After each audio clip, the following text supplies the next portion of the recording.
Job generation అయ్యేదానికి అవకాశం ఉంది. ఇంక ఇనీషియల్ స్టేజెస్ ఆ ఎంఓఎస్లో 93 ప్రపోజల్స్ ఇనీషియల్ స్టేజెస్లో ఉంది. దాని ఇన్వెస్ట్మెంట్ వచ్చి 2,95,373 crores. జాబ్ జనరేషన్ వచ్చి 1,86,957 జాబ్ జనరేషన్ అయ్యేదానికి అవకాశం ఉంది. అసలు ఇంట్రెస్టే చూపించుకుని ఉండే ప్రపోజల్స్ వచ్చి 329. అది ఫాలోఅప్ కూడా చేయడం జరుగుతుంది అధ్యక్ష. ఈ 4 క్వశ్చన్లకి అదే ఆన్సర్.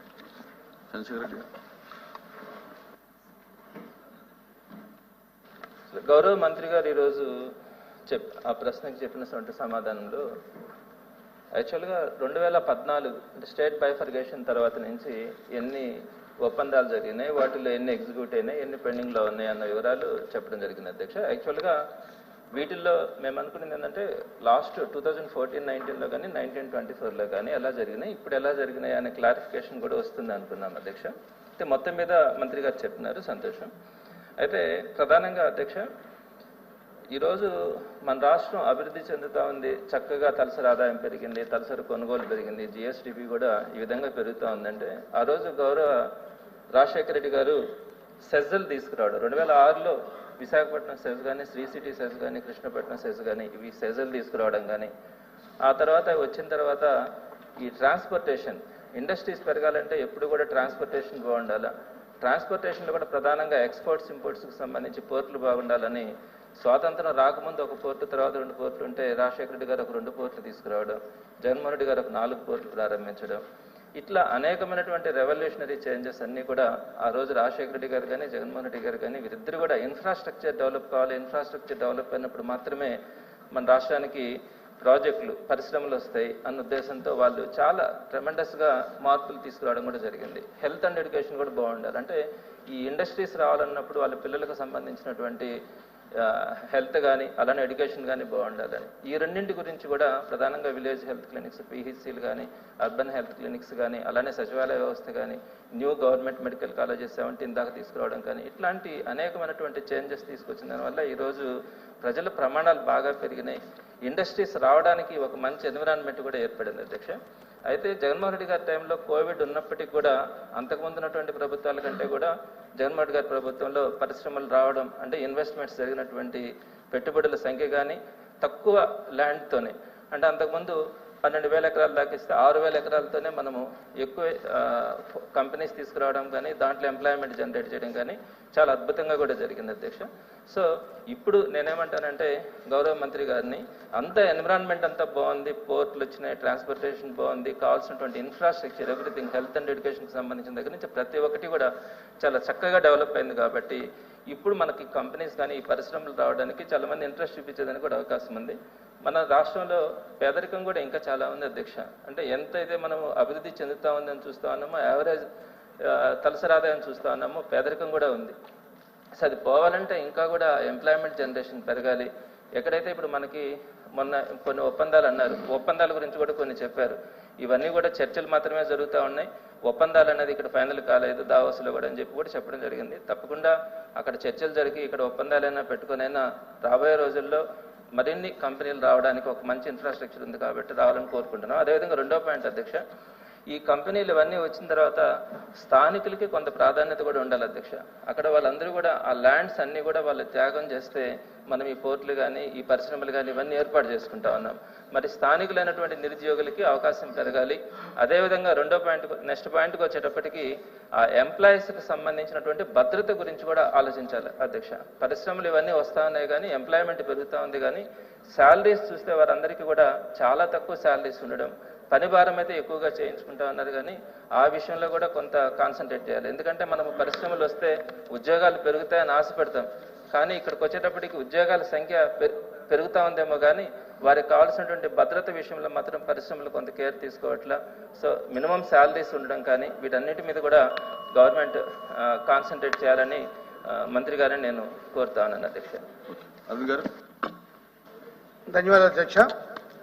అధ్యక్ష, మీ ద్వారా గౌరవ మంత్రి గారిని 2 విషయాలు అడగదలుచుకున్నాను అధ్యక్ష. ఒకటి అధ్యక్ష, ఈ ఇండస్ట్రియల్ పాలసీలో భాగంగా మీరు చేసుకున్న ఎంఓయూలో ఏదైనా ఎంఓయూలో ఎక్స్క్లూజివ్గా ఎస్సీ ఎస్టీలకు సంబంధించిన ఎంఓయూస్ ఏమైనా ఉన్నాయా వాళ్ళ బెనిఫిట్ కోసం?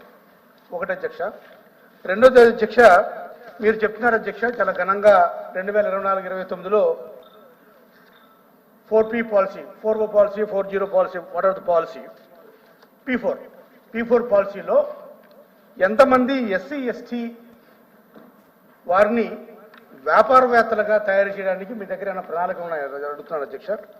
రెండోది అధ్యక్ష, ఇన్సెంటివ్స్ అధ్యక్ష 2014 నుంచి 19 నుంచి 24 వరకు ఉన్న incentives, MSME incentives exclusive SC ST వారికి ఆ ఇన్సెంటివ్స్ని ఎప్పుడు లోపల క్లియర్ చేస్తారని చెప్పి మీ ద్వారా గౌరవ మంత్రి గారు అడుగుతున్నారు.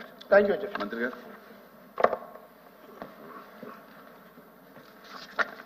సార్ ఇది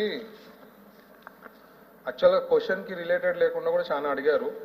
ఒకవేళ నెక్స్ట్ టైం కన్నా ఒక డీటెయిల్ షార్ట్ డిస్కషన్ ఏదైనా పెట్టాలా, రియల్గా ఏం జరిగింది వాస్తవాలు తెలుసుకోవాలంటే డిస్కషన్గా పెట్టి ప్రొలాంగ్డ్ ఒక 1 hour 1.5 hour డిస్కషన్ చేస్తే ఫ్యాక్ట్స్ ఏమనేది ప్రజలకు కూడా తెలుస్తుంది అధ్యక్ష. ముఖ్యంగా కొన్ని పాయింట్స్ చెప్తాను అధ్యక్ష. ఇన్సెంటివ్స్ గురించి వాళ్ళు స్పెసిఫిక్గా చెప్పారు. మనము 2014 అంటే 2014 నుంచి 19లో గవర్నమెంట్లో దాదాపు 4,000 కోట్లు ఇన్సెంటివ్స్ ఇవ్వడం జరిగింది అధ్యక్ష. అదే 2019 నుంచి 24లో దగ్గర 2,000 crores ఇచ్చినారు. మేము డబల్ ఇచ్చాం 2014 నుంచి 19లో. తర్వాత EDB the most crucial part వచ్చి ఎకనామిక్ డెవలప్మెంట్ బోర్డ్ అనేది చాలా క్రూషియల్ స్టేట్కి. అది 2014 నుంచి 19లో 65 మెంబర్స్తో రన్ చేసినాం ఈడీబీని. 2019 నుంచి 24లో only single digit or 10 numbers కన్నా ఎక్కువ పెట్టలేదు అధ్యక్ష. దాని గురించి పట్టించుకోలేదన్నమాట. తర్వాత టెక్స్టైల్ పాలసీ ఎంత విచిత్రంగా అంటే, టెక్స్టైల్ పాలసీ ఇచ్చి దానికి గైడ్ లైన్స్ ఇవ్వలేదు. కార్ తెచ్చిపెట్టారు, దానికి కీస్ ఇవ్వలేదన్నమాట. అది ఆ గైడ్ లైన్స్ కూడా మేమే ఇస్తున్నాం అధ్యక్ష. ఇప్పుడు ఆ పాత పాలసీకి సంబంధించిన గైడ్ లైన్స్ కూడా మేమే ఇస్తున్నాం ఇప్పుడు. అదే కాకుండా నిన్న మీరు చూస్తే అశోక్ లీలాండ్ లాస్ట్ ప్రభుత్వంలో పారిపోయినారు. 2024 నుంచి 19 నుంచి 24 మధ్యలో అశోక్ లీలాండ్ అంతా రెడీ చేసి స్టార్ట్ చేసిన ఆపరేషన్స్ వెళ్ళిపోయారనమాట. నిన్న మరి రీస్టార్ట్ చేయడం జరిగింది. లోకేష్ గారు నిన్న పోయడం జరిగింది, మేము పోయినాము, పాల్గొన్నాం. సో ఇట్లాంటి మల్లవల్లి పార్క్ సంబంధించుకోండి, అప్పుడు కమిట్మెంట్ ఇచ్చిన పార్క్కి 16 లక్షలకే ఇస్తామని చెప్పి మన ప్రభుత్వం వచ్చిన తర్వాత 300 crores ప్లస్ మైనస్ అయినా కూడా మల్లవల్లి పార్క్ని కమిట్మెంట్ ఏమైతే ఇచ్చామో 2014 నుంచి 19లో అదే కమిట్మెంట్ ఇచ్చాం. Which has taken a hit to APIIC almost 300 crores plus, అది కూడా కంటిన్యూ చేశాం అదే.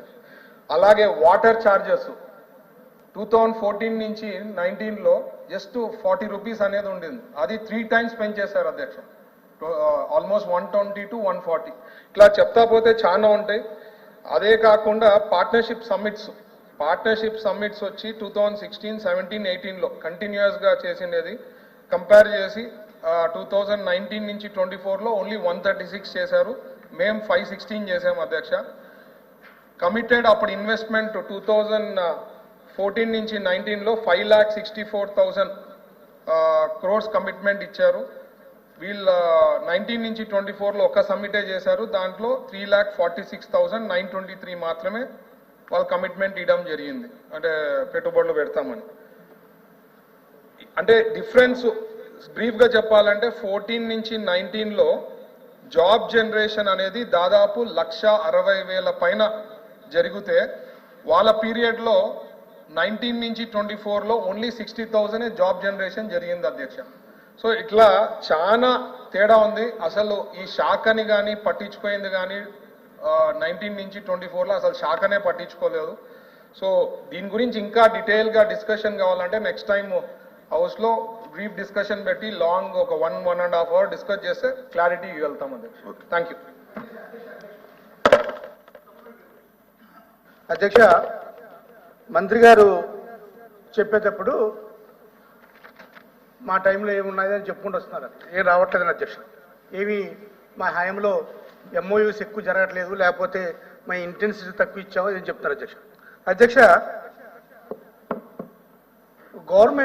ఆంధ్రప్రదేశ్ గవర్నమెంట్ సుమారు 6 కోట్ల రూపాయలను ఖర్చు పెట్టి దావోస్ వెళ్ళారు అధ్యక్ష. Sir, 6 కోట్లు కాదు అధ్యక్ష, please. వినాలి అధ్యక్ష, That's separate. That is వీళ్ళు separate. ఎంఓయూ గురించి దట్ ఈస్ సపరేట్. దానికి నా నా నా నా నా నా నా నా నా నా please please please please please please please sit down please. Question number 1388 housing minister గారు, హౌసింగ్ మినిస్టర్ గారు.